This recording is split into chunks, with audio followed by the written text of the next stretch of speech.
I'll warn everyone here that this is going to be very long. I also really don't care who believes this. It's so crazy that I don't blame anyone who calls BS. I won't argue about it. But this happened to me. I also really don't care if anyone in my family sees this. I'm not going to sugarcoat anything. But I'm also not going to reveal any details that'd clue anyone into who I am who doesn't already know me. I'm a single man in my early 30s. I've got a brother who's 29 and has 4 kids now. He had his first at 22, and the second followed a year later. Then, the third, 2 years after that. And the fourth is the most recently born a couple months ago. His wife, my Sil, and I do not get along as she always likes to try and get a rise out of me by acting superior. Then, she turned into an extreme, self-victimizing drama queen if I retaliated against her in any way. She can cry instantly and put on a compelling show to get sympathy from just about anyone. My parents and brother absolutely adore her, even though they know exactly how she is and don't care. She's outstanding looking, I'll give her that. But she's so awful that I could never be attracted to her. She also refuses to get any job, even though she has a college degree, and my mother willingly helps with the kids all day.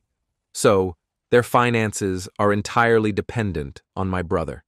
This also means they can only afford to live in my parents' house. And privacy is an issue with all of them under one roof in a 3-bedroom house built in the 60s. Growing up, my younger brother was also the apparent favorite. We're 3 years apart in age, but he developed a superiority complex because I was severely punished if I retaliated against his antics in any way back then. Obviously, my parents cared for him a lot more because he got the lion's share of everything unless people called them out on it. Which did happen a fair bit by other members of the family. This is why my parents packed us all up and moved us about 150 miles away from them, so they generally only would see us on holidays since it was a 3-hour drive. My brother got physically abusive towards me on some occasions, flirted relentlessly with my first girlfriend to the point she broke up with me, and laughed at my misfortune. And my parents just told me to suck it up whenever I was upset. I only got equal treatment when my parents wanted to keep up appearances. I admit, it was rather funny to see their looks when they had to treat me equally to my brother on birthdays and Christmas because other people were present. We had very nosy relatives and loved gossiping drama, so my parents did their best to hide what was happening and threatened to take all my stuff away if I didn't shut my mouth. If anything, it just made my parents celebrate more when I turned 18 and moved out, because it meant they no longer had to provide for me. I wasn't even done with high school when I moved out. But couch surfing was far better than living with them. I was in low contact ever since leaving home. They didn't even show up for my high school graduation, but I really didn't care. From then on, I usually only see my parents and brother on holidays, like the rest of the family. The start of the 2020 pandemic was not kind to me. I lost my job and couldn't renew the lease on my condo because my roommate lost his job, and neither of us could afford the place on unemployment money. It was a rented 2-bedroom condo that I really loved. As the lease ended, my roommate left early to move back in with relatives. I had to sell nearly all of my stuff because I would soon be homeless if I didn't downsize to an extreme. I really shouldn't have rented a place that was so expensive. But I liked living the high life. Until then, life wasn't kind to me, and I realized I should have been living somewhere far cheaper so I could have saved more money to fall back on. But I had a plan. I own a truck simply because I've always loved trucks, so I found a $1,000 camper in good shape and put it on my truck to live out of it for a while. It was supposed to be temporary, but I lived out of it far longer than I ever thought. I initially hoped to live out of the camper at my parents' house, where my brother and his family still reside. But when I asked my parents to let me stay for a while, they told me they had a whole house and didn't want me there. Plus, we hadn't gotten along in the past decade. They said they'd only agree to let me park my camper there if I paid them basically what it'd cost to rent an apartment in my area. That was way too much to park my camper. I was jobless and trying to save as much of my unemployment money as I could till I could find a new job. I may be living in an apartment with that rent price they requested. My parents called my camper an eyesore and told me to take a hike since we couldn't agree. And Syl thought it was absolutely hilarious. I had to live in a camper. My brother joined her in pointing at and mocking me while calling me a homeless bum. I parked my truck camper in a store parking lot to sleep on the first night that I had nowhere else to go. I felt scared out of my mind that someone might try to break in. Suffice it to say, I didn't sleep well that night. There was nowhere else I could go, as any other relatives that owned houses were reasonably far away, and all my friends were apartment people. And I was attached to my area as well, so I didn't want to leave. I'd also had my mail forwarded to a friend's apartment. It was the only way I could still get my mail anymore. Finding a stable place to park was pretty tricky. I looked around to find a job similar to my old one. It took months of living the nomadic camper life. At that time, I had to deal with a lot. Everything from beggars and drug addicts to people demanding I leave because my camper was an eyesore. At one point, someone who told me to move claimed to be with an HOA. I wasn't even parked on a street with houses, and when I questioned, "What HOA?" they got incredibly belligerent and threatened me. I moved my camper anyway to avoid the trouble. In order to have a steady supply of electricity, I learned to use a long extension cord to plug in anywhere I could to recharge my camper batteries. This meant sneaking around and plugging it into an outside outlet of a random building while parked on a street. I know that's a crumby thing to do, but I had to keep my batteries charged so my refrigerator would stay cold. I had a small solar power bank for recharging my phone, but I didn't have anything like a generator, and generators are noisy and require fuel anyway. So I did what I had to do. After months of living like that, I finally managed to get a new job. I had to move to the neighboring city to find a job that didn't involve retail. I worked retail while in college and promised myself never to again. Though I was nearly ready to break that promise, I was still getting unemployment money, but I had no stable place to live while receiving it, and I didn't want to still be jobless when it ran out. Plus, I was bored out of my mind. I had little else to do but read, watch movies on a small portable DVD player, use my phone or laptop, and note where I could park and what local public bathrooms I could use. I envy that the Japanese have public bathhouses. We could really use stuff like that over here. When I finally landed a new job, I lived in the back lot of the building by the warehouse in old employee parking spaces. No one else bothered using them because they were so far behind that the area was borderline forgotten. My boss company owner liked this arrangement because I was available to take any shift I could get, so long as I had enough sleep. He even let me take the camper off my truck and set it up in one of the spaces so I could drive around without it. I don't know if this was legal, but no one bothered us. I didn't have to deal with many trespassers the entire time I lived there. There were a few, but the security guards escorted them out. I was on call almost all the time when they needed me and was working virtually every day of the week. My boss let me plug my camper into the building for power and water. I paid a small amount of rent by working for free on Sundays when no one else was in the office but the janitor and security guard. Beyond that, I usually had to shower at a friend's apartment or at my local gym, as the camper didn't have a shower, only a portable toilet, and I didn't want to fill it because emptying it is a nasty chore. So I used other bathrooms as often as I could. I had a key to the warehouse and could go in to use the bathroom at any hour. I was even on a first-name basis with the night security guard. He's since become one of my closest friends. The camper was easy to heat in the winter with a small electric heater. Summers could have been more fun, though. The camper didn't have AC, so I had to get a used portable air conditioner to make it bearable. I made a lot of overtime pay and learned new skills from other employees. Eventually, midway into this year, I landed a better position in the company as a supervisor. I started making a better salary than my old job. That's when I decided I wanted a house. The scare I'd gotten from losing my condo made me realize I needed something much more stable for the long term. I looked around for something close to my work, and just 2 miles away, I found a 3-bedroom manufactured home on a small property. But I got it for $10K less than the asking price. I used nearly my savings for a down payment and got approved for a home loan. I finally didn't have to live in a camper anymore. I had enough space to back my truck behind the house to take the camper off and set it up in the backyard. So, I put it as a little building in case I want to use it again. When I was fully settled in the house, I was dumb enough to brag about it in my book of faces. My family saw the post, and that's where this shit really starts. After a few weeks, my parents and brother and his family came to visit completely unannounced to have a tour of my home. I still need to give them my address. So, I still need to find out how they found out where I live. None of my friends have fessed up, and no prior family members visited me before that. So I wonder if they stalked me at work and followed me home. It really wouldn't surprise me.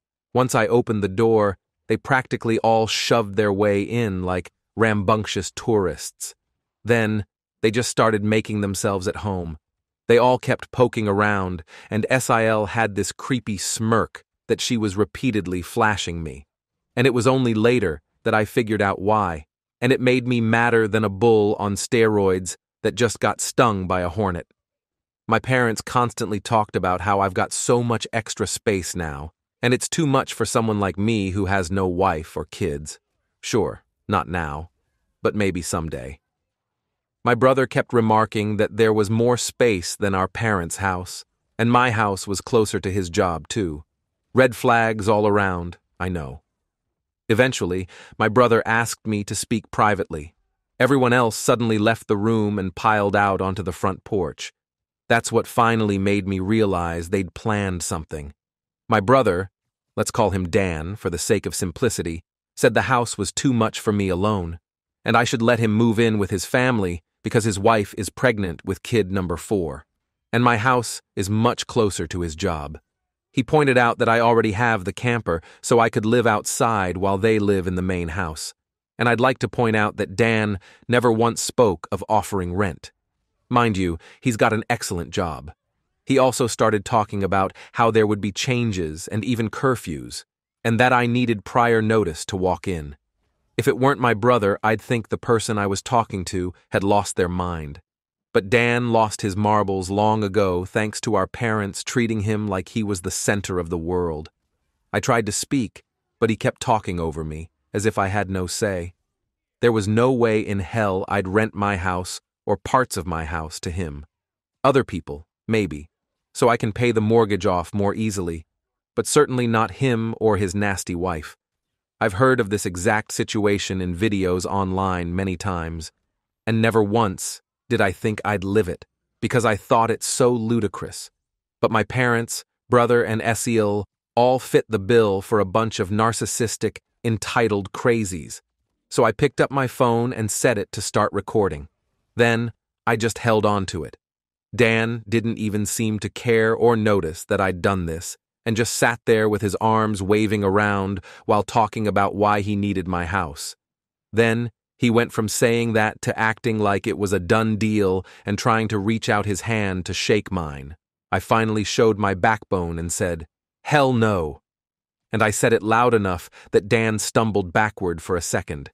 I'd rarely ever raised my voice to him on that level because I was punished by our parents whenever I did. But this was my house, not theirs. My spine can be as shiny as it wants here. I stood up and told him my house was not up for grabs, and acting like I'll let him move in just because they want, it won't make it happen. I bought my house for myself, and I don't believe it's my fault he keeps having more kids and has to keep living with our parents because he can't afford to move out. Dan got as physically close to me as he could without touching me and said that I didn't deserve the house and he needed a better place for his family to live. I laughed back in his face and said that was total bullshit because I worked hard to be able to buy my house. Of course, I deserved it. Dan started yelling that I have no wife or kids and don't need all the space, so I may give it to him. I said, I'm not giving him anything. And he never even offered to pay me rent. If I let him move in, I'd still be covering the entire mortgage on my own house without even being able to live there. Then Dan told me that he shouldn't have to pay rent because his family comes first, and our parents said I would do this, and I will. I yelled, as if their word was law or something, and told Dan that they did not have the right or power to give my house to him. Then, right one cue, my parents and Esael barged back in through the front door and surrounded me to try and force me to agree. There was a lot of fighting. But to sum it up, from this point on, I heard the line, "Just do it for Dan," way more times than I can remember. In the fight, I told them they didn't have a say in my life or house, and to get out before I called the cops. Sil screamed the loudest at me about how she was pregnant again, and I couldn't do this to her. I said I did nothing to her. She assumed she could take from me like I would allow it. I had no obligation to her or her family. Then I called her a stuck-up bitch who never had any respect for me. So I don't care what she thinks or how many kids she has. I have no sympathy for her. She won't be living in my house. Well, that made her angry enough to attack me. She got in one good hit on my face and tried to do more, but my brother held her back, kicking and screaming. She kept demanding he let her go so she could scratch my eyes out. The phone I was holding recorded pretty much everything. So I held it up and said I would call the police if they didn't leave immediately. My parents told Dan they were leaving. Then my mother said I had a week to come to my senses. I told her I won't be and to not come back. Then I told Sil that my phone recorded everything, and if she tried anything, I'd press charges for assault. She screamed at me and then stormed out loudly, crying with her face in her hands. My mother was the last one out the door and said, I better do this for Dan and Sil. I responded by telling her I won't be. As I stated in the first half of my post, many will find this unbelievable and long. Yes, I am aware there are similar-sounding posts online already. I've seen a number of them now. But it's not like those posters monopolize this sort of shit happening to them. If anything, I'm surprised this site hasn't been better weaponized against this sort of thing, since entitled, "People Should Be More Afraid of Getting Out Here." But anyway, I do not blame anyone who calls bullshit. I would too, if I was reading this. However, by reading this and my first post, you'll know just how messed up my parents are, as in, my life. They were the root of all evil that spoiled my brother into the asshole he is today. And never once have they given me a real reason for why. And I kind of fear there isn't one.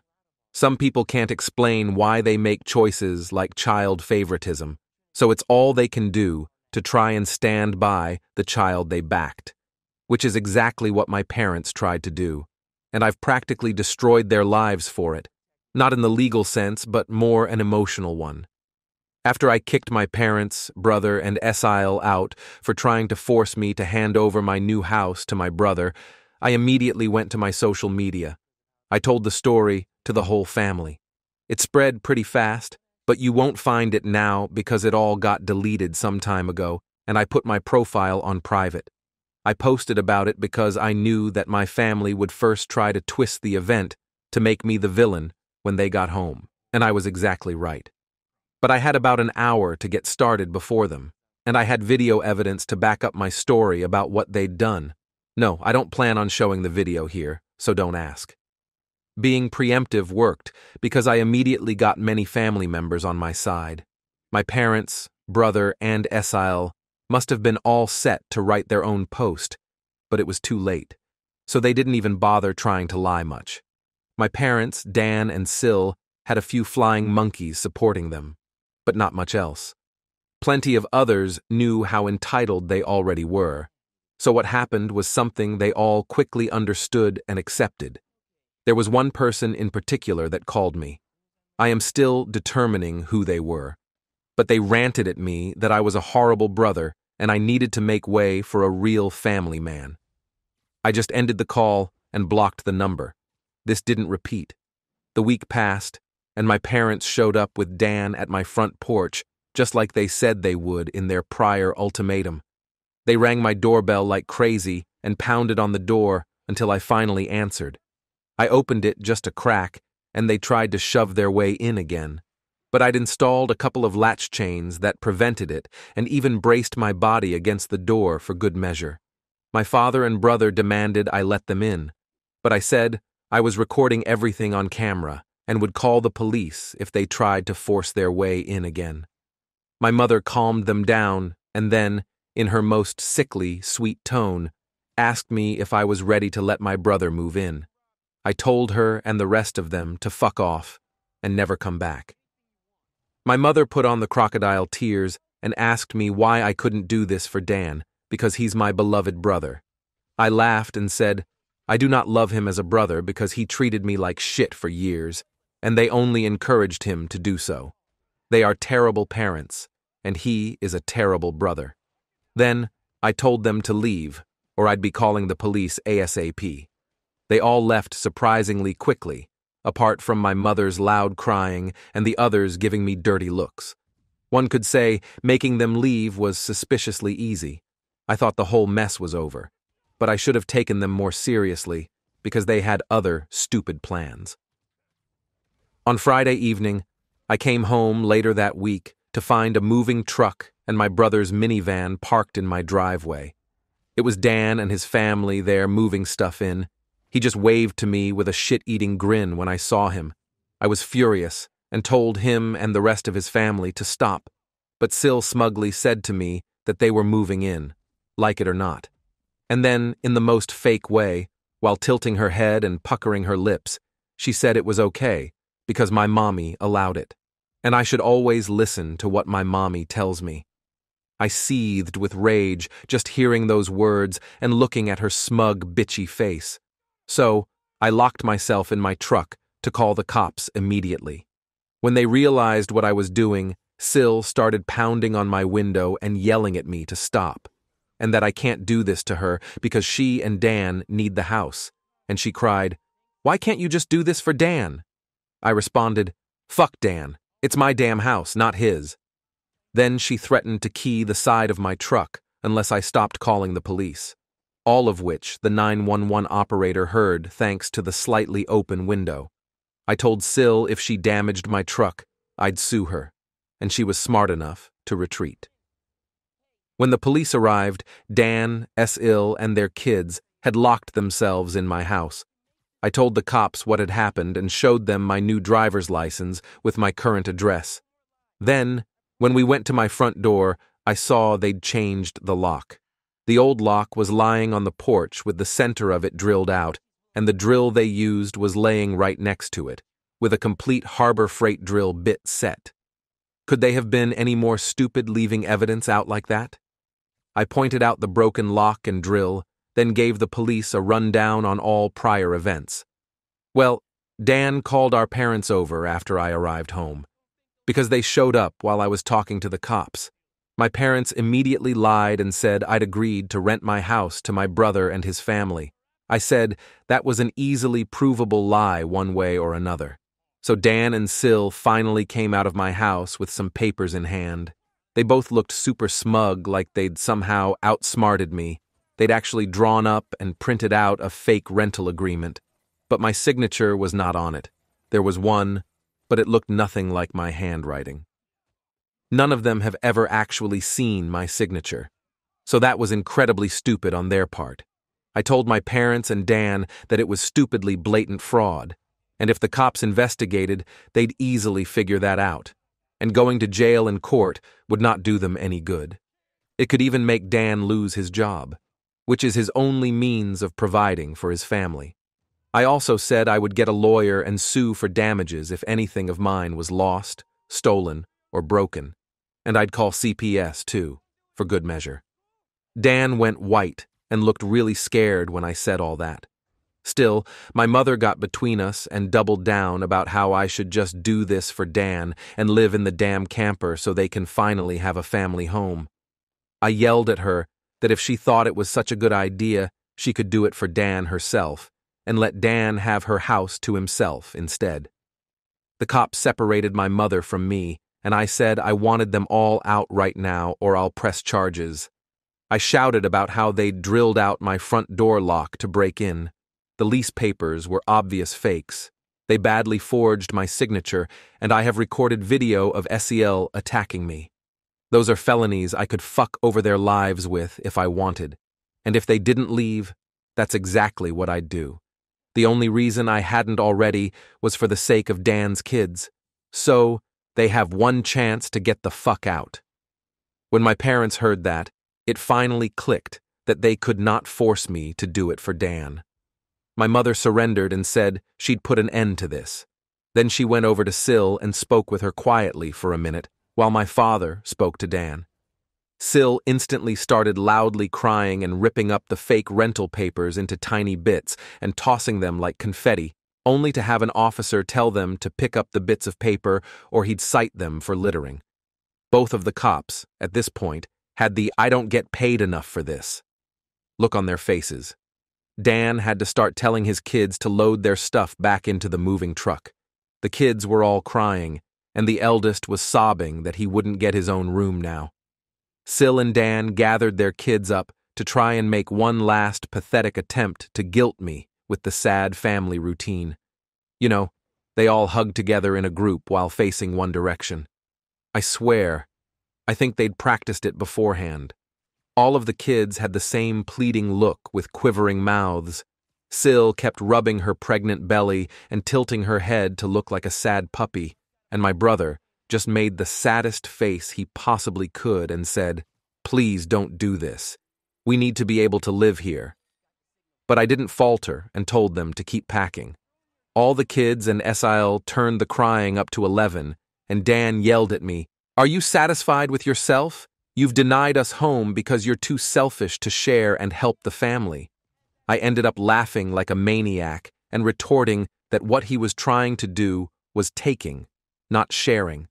And no amount of crying will make me let his family move in because he's no brother of mine anymore. He's an entitled prick who thinks he can take whatever he wants from me, like when we were kids. Dan started F-bombing me until the cops told him to cool it, or he'd be in cuffs regardless if I wanted to press charges. He sucked in his lips and looked afraid and supremely pissed off. I asked the cops if they could stick around until my parents, brother, and Sil left, and they said they did intend to go somewhere else once it was resolved. In fact, in the next few minutes, 2 cops became 4 as more drove in for whatever reason. That gave my parents some extra incentive to get moving. I made Dan give me the keys to the new lock he'd put on my front door. I got another lock the next day anyway because I didn't know if he had copies of the keys. He was really reluctant to hand them over. Then, instead of handing them to me, he threw them down the street and into a storm drain while saying to go get them myself. But one of the cops scolded him for that and made him get them. He had to pull the grate off just to get at them. And he got pretty dirty in the process. When he got the keys back, he grumbled and slammed them down into my hand. I then told them all to leave and never come back. My mother said I'd be disowned for this, as if that threatened me. And I voiced that to them. Then, in an overly sarcastic tone, I said, "Oh no. That means I won't get to come to any holidays with you guys where I always get treated like shit by you all anyway. Because Dan has always been your obvious favorite. You treated all of me so badly when I was growing up that if Dan ever needed an organ donor, I wouldn't give him anything. So do like you always told me to do when I was mistreated by all of you, and suck it up." My parents were floored after I said all of that. And the quartet of cops were looking pretty judgmental at them as well. If you want to put nasty parents like mine on the spot, confront them in front of cops, because they'll likely not try anything really stupid then. My mother just started crying and walking away. My father just stood there looking like he wanted to hit me. And Dan just held his kids in defeat. Oh, and SEL was off having a tantrum on my front lawn. Soon enough, they all formed a line handing out boxes and got their stuff from my house. Nothing had been unpacked yet, so it all was taken out pretty quickly. But while doing it, my mother kept saying it wasn't too late, and I could still do it for Dan several times. Each time, I tried to bargain more and more to make me change my mind. She said that Dan could pay me rent if I let them stay. And when that didn't work, she said I could move back in with them, to let Dan rent my house so I wouldn't have to share the building. I told her to shut up and keep packing boxes because I didn't want Dan or his family around. I didn't want his money, and I certainly didn't want to live with him or my parents ever again after the way they treated me as a kid. Making a deal with my parents would be like dealing with the devil. Seal ended up having another tantrum after hearing that and threw a box down, then sat on the ground to have a pity party because she didn't want to go back to sharing a house with my parents. And she just sat, looking angry, sad there until everyone else was finished. She didn't even want to get up when it was time to leave. They finally got everything out of the house and into the truck. So before they left, I lied to my parents one last time about all the shit they put me through growing up. And with 4 cops being right there, they couldn't do much other than stand there and take it for once. I called them out on so many things that happened, and even pointed out how they couldn't do something nice for me, like letting me stay over with my camper when I was homeless and trying to get back on my feet. How they let Dan and Sil ridicule me and call me a bum. Well, who's the bum now? They wanted to kick me out of my own house so Dan could stay in it free of charge, yet when I needed a place to go, they wanted to gouge me for more than I could afford to park my camper when they knew I was out of the job. There were more extremely judgmental stares from the cops when I said all that. So I again put my parents on the spot and asked them what I did other than being born to deserve to be treated so badly. Because when I finally have a bit of success in life, they want to snatch it away from me for their favorite child, since they'd rather I give everything to Dan and have nothing for myself. I bought my house using the money that I earned. I owed them nothing and won't be asking anything from them again. Because clearly, I will never be anything more than a doormat or a cash cow in their eyes. I am still waiting for answers from them. They just stood there looking like fish out of water. So I continued ranting and asked them what made them think they were such good parents after all that. My father was beet red, but more from embarrassment than anger this time, and my mother was crying that she was a horrible person. I bluntly agreed that she was a horrible person. They all are, and I bet they'll go to hell for it too. They were shitty people, and they all knew it. But if I'd called them out on all this stuff in private instead of in public, they'd get mad at me and still act like I'm in the wrong. They'd kept up the denial for so long that it became a part of who they were. My mother buried her face in my father's jacket to cry, and my father looked more defeated than I've ever seen him.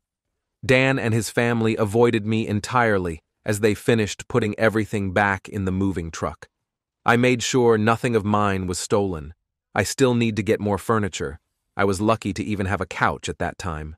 They all returned in their vehicles, and Sil stared at me with malice until my brother finally got her to drive the minivan home. And as soon as they were all gone, I returned online and spilled the beans of what happened. My parents were too embarrassed to defend their actions this time. And while the family was somewhat split before this incident, it was now a landslide in my favor. Nearly all of the family has sided with me after this incident, and those who haven't simply aren't siding with anybody. No matter how much my parents previously tried the "we did it for Dan" line, no one listened anymore. So, any remaining familial support they had is now gone. Many in the family, who I expected wouldn't side with me, did. That includes the former flying monkeys, so they've finally had enough.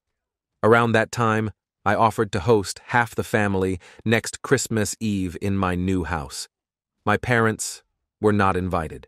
Surprisingly, I wasn't blocked on my brother's and SIL's profiles, and I saw SIL had her 4th baby in early November. They are still living with my parents. They knew I was watching because SIL kept making passive-aggressive posts about not having enough space while living with my parents every few weeks, probably to see if she can still guilt me. And I'm sure it's driving my mother and father up the wall because they aren't getting any peace and quiet in their old age with 3 rowdy, obnoxious kids, a mentally unstable Sil, my golden child brother, and a newborn baby in the house all at once. They could move into a camper in their backyard and let Dan completely take over their house. They might get some peace then. Yeah, they could do that for Dan. Update. I was trying to keep things to 2 posts, but I realized while compiling everything that part 2 was just too damn long. So, I've divided it into part 3 for those who commented in mass to get cameras. I will when I can afford it. I'm still in financial recovery from buying a house last year, and good cameras need a decent computer to record, and I have nothing more than a 3-year-old laptop that runs Windows 10. Yes, I am aware of doorbell cams. That will be the first kind I get. For those who kept saying that I should have just gotten my brother and Esil arrested, the only reason I didn't was because they are parents. Their kids need them. And if Dan was arrested, he'd likely lose his job. And without that, his family has no money. And Sael has an only month-old baby right now. Neither of them needs to end up in jail. But you don't need jail for revenge. Police can help, yes. But I got payback without filing a police report. Would I be this merciful again? More than likely not. And they know it. I decided to wait on making an account and posting until after the new year, in case more stuff happened. And it did. As previous readers know, my SIL was making passive-aggressive social media posts that were obviously directed at me, especially after SIL had her 4th baby in November. She was posting the same repetitive nonsense over and over again. She just found semi-clever ways of rewarding it. But she kept regurgitating that she was tired of living with my parents, that there wasn't enough space, she needed her own house, blah, blah, blah. I know I sound dismissive, but live through what I have with these people, and you'd be ready to sarcastically play tiny violins in front of them, too. They're just that bad. And since I waited until January to make an account, more happened, just like I thought. I stated before that I'd invited half the family to my house's Christmas Eve party, and everyone I invited all came, even though it was a fairly long drive of around 3 to 4 hours for them. But they wanted to come and show me their support. They praised me a lot for how hard I'd worked to get a house on my own, and that they were sorry for everything I'd gone through. I was asked why I didn't just take my camper and drive the 3 hours back to them, instead of living pretty much homeless for so long, and I had to sheepishly admit that I was very attached to living around here, and I had my best employment opportunities in this area. My hometown doesn't have a lot of great job opportunities in my field, and I wanted to make my own way as much as I could. An answer they overall accepted. We moved on to having a rather nice party, the best I'd been in years. Some relatives even brought CDs of great Christmas albums, and one my uncle brought of Ray Charles was my favorite. He sings Christmas songs like no one else I've heard. It was a grand and happy time. I felt like, for once, I could forget my past issues and enjoy the moment. But I wouldn't be writing this if it had stayed that way. About 2 hours into the party, you-know-who showed up. My parents, brother, and Sil popped in, trying to look all smiles. They didn't even knock, just walked right in my front door like they were meant to be there. I shut off the music and told them to leave immediately. They begged to stay and said they brought gifts. One of my uncles stood up and yelled at them before I got another chance to speak, and he said, they don't deserve to be in my home or my life after the shit they tried to pull months earlier, and he was backed up by several other relatives. Mind you, this guy is my mother's brother, and he used to love her to pieces until he found out about the shit that went on between me and my parents. My grandparents, mother's parents, as old as they are, hurriedly got in between us and said to my parents that if they wanted to make amends with me, it was far too soon, and they've never been more disappointed in them than they were this past year. They'd hidden their favoritism for my brother from prying eyes for a long time. But no one was fooled anymore, and they needed to make a serious effort to try and actually treat me like a son if they ever wanted to be in my life again. Then they turned to Dan and SIL and said they'd seen the repetitive nonsense SIL kept posting about. They're tired of it and just let it go already. My house will not become their new home. Sil returned to her old standard of crying and had a pity party about how she should be the one living here, not me. She plopped down in a chair to tantrum and said, "It wasn't fair. I got this house to myself when I had no family, and she has 4 kids that need more space. She wanted a better place to live and feel like a real mom." It was petty, but I loudly pointed out that she sucks as a mother because she lets my mother do most of the parenting. At the same time, she sits on her butt all day drinking, playing on her phone, or going out and spending all of Dan's money. And she has the nerve to complain about it. I even joked that I'm surprised her baby doesn't get drunk from her breast milk since she drinks so much booze, which I admit went a bit too far as I got some stares. And Sil demanded to know if I was calling her a bad mom. I said the evidence speaks for itself. If she wanted to afford to move out of my parents' house someday, she needed to put her college degree to some use, get a job, and learn to save money. My mother does most of the child care for my brother's kids anyway.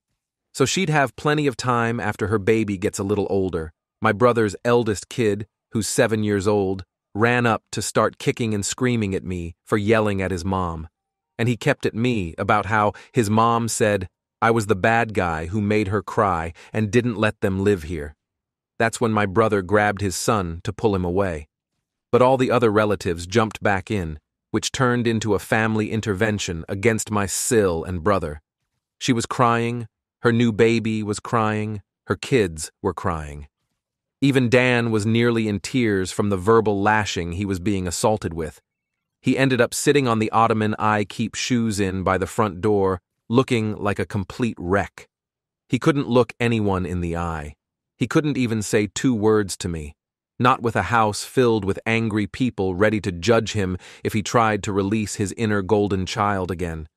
If they weren't there to get in his way, I'd bet this would have repeated when he tried to order me around to try and take my house months earlier. By this point, though, he'd been so humiliated that his and my parents' reputation in the family was completely destroyed because the masks were now off. Soon after, my parents, brother, and SIL all left in defeat. The party resumed, and we avoided speaking of what had just happened for the rest of the evening. Since most adults had been drinking, everyone stayed the night in my house. I even let some of them sleep in the camper for enough space. I admit, it also makes a good guest house. My relatives all wanted a tour of it earlier as well, and they said they couldn't believe I'd lived in it for around 2 years. I got a lot of questions about it, like what summer and winter were like and so on. I was up earlier than everyone else on Christmas morning. I had a fresh pot of coffee and some ibuprofen for those spiked eggnog hangovers a few had. I was complimented on being a nicer host than my parents, and we all agreed to do this again next Christmas. After Christmas, Sil finally stopped making posts that were obvious digs at me and deleted all of the old ones. But shortly after the new year, she more recently made a new post complaining about how she'd tried to convince my parents to get a camper as I did, so it could be set up in the backyard, so Dan. His family could use the whole house as their family home. Well, a taste of one's own medicine is never fun, because my parents turned that idea down. Vehemently, I hear. No one will push them out of their home, let alone their primary bedroom. The post was only up for a few days before Sile removed it, and she has hardly posted anything since then. She loves to complain, but can it still complain if a tree falls and no one hears it? Sil has realized there is no point in doing it when no one hears her anymore. And Dan can't afford to move his family out on his salary alone soon. If they end up expecting another child in the next few years, I won't be surprised. Things have mellowed down for me since then. And I've even invited friends over for a poker night. I suck at poker because I can never remember a damn thing about it. But so what? We get to drink beer and eat junk food while being merry idiots. We all loaded up on Whoppers from Burger King and just had at it the best way 4 grown men can when they just want to have a good sober time and get piss drunk. I think around summer, I'll look into possibly dating someone. I'm not getting younger here. Fingers crossed that goes well. My camper sits idle in my yard now. And I admit, there were some days I went out there to spend time in it. I have lived in it for 2 years. It's like my second home. And one day, I'll get to use it for camping, like it was meant to be. I've never been camping. My parents considered it a waste of time, so it'd be a completely new experience for me. This marks the end of what happened. My parents, brother, and Esael have always been clear of me. In fact, they have returned to acting like I don't exist, like they did before I bought a house. It's not like that bothers me at all. It's better that way. But they'll inevitably come back in some way. I know they will. I wonder what kind of stupid thing they'll do next. If anything notable like all this ever happens again, I'll make another post if this account is still active. This will not surprise some people who commented on my previous posts because my parents did some of the exact things they said they would, which was wanting either my money or my signature. I did expect the classic lines of narcissists saying that I owed them or giving me some socialist BS about sharing the wealth. But that was just my imagination running wild. The ensuing situation was similar to that, but much more tame, you could say. They know not to push me too far now, and were mostly aiming for pity. It began when my parents recently contacted me through social media and asked for a meeting in a public place of my choosing. It just screamed trap. But I wasn't afraid. In fact, I was amused.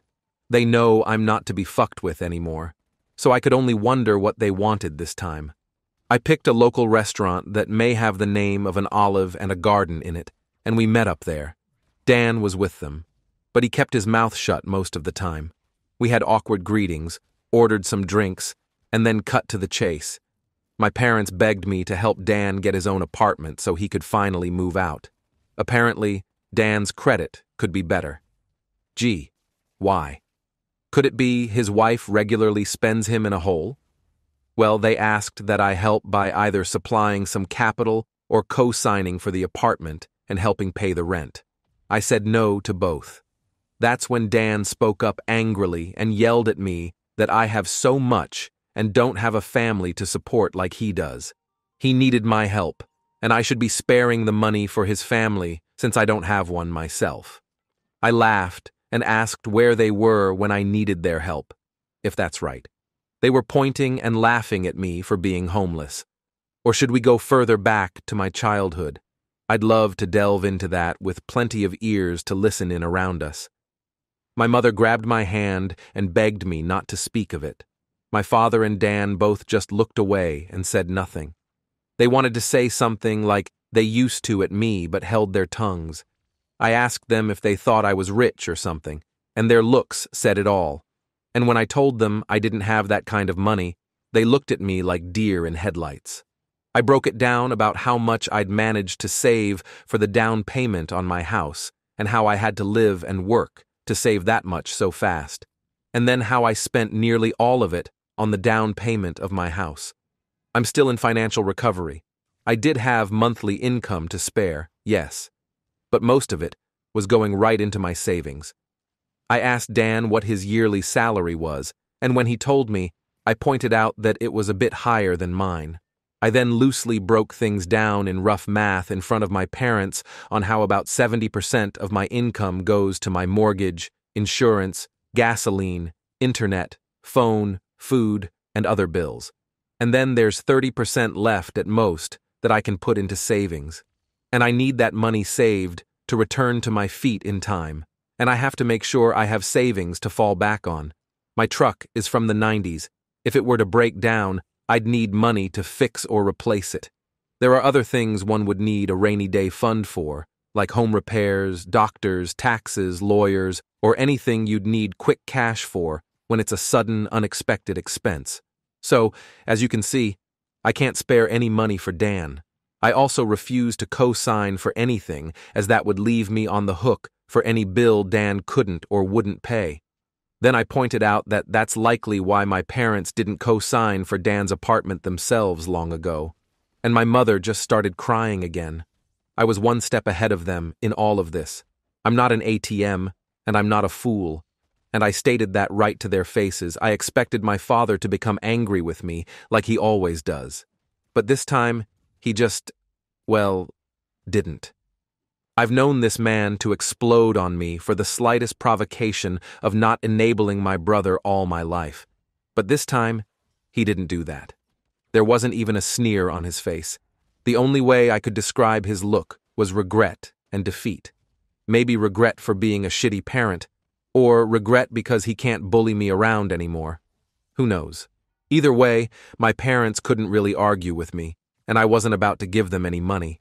Dan just got up and said this was a waste of their time and he was leaving. My mother started apologizing to him, but Dan still wanted to leave. Then, just to kill with kindness, I offered to buy them a round of unlimited soup and salad while we were all there. They couldn't turn down free food since we hadn't ordered anything but drinks yet, and they stayed. I went out of my way to talk about anything other than money. Dan remained quiet, either eating his food or looking at his phone, but my parents just awkwardly talked with me. They brought up that they've recently joined a local Christian church, and that they'd already been going for the last 2 weeks. I said, good for them, and they started trying to advertise that they'd like me to go too. I said no thanks, and they were smart enough not to push further. When the meal was finished, Dan left $10 on the table for the tip and walked off without saying another word to me or anyone else. My mother just excused his behavior, and we all parted ways. That was about it. There's not nearly as much drama as there'd be, but this is still far better than how things used to be with my parents and brother. As for Syl, well, she's been regularly complaining online about my parents. She doesn't seem to like that she's not the queen bee of their house, and her toxicity is finally getting to them. Why else would they be so desperate to come crawling back to me? Syl wants my parents to move into a camper like I had to do to make space in the house, and she's being told no every time. She does have a following of Karen-minded people like her, though, because here and there I get messaged by someone I don't know, intent on raging at me for not giving up my house for SIL. I don't bother to argue with these people anymore. I blocked and moved on. However, there was one persistent troll who had my phone number, and they call from a different number every time. Yes, the same person called me to say I need to make way for a real family man like Dan. But I couldn't care less. The calls seemed to have slowed down, if not stopped, because I made it clear to that person that they were only amusing me by keeping this up so long. The last time they called was around the beginning of the month, and it's been silence from them since then.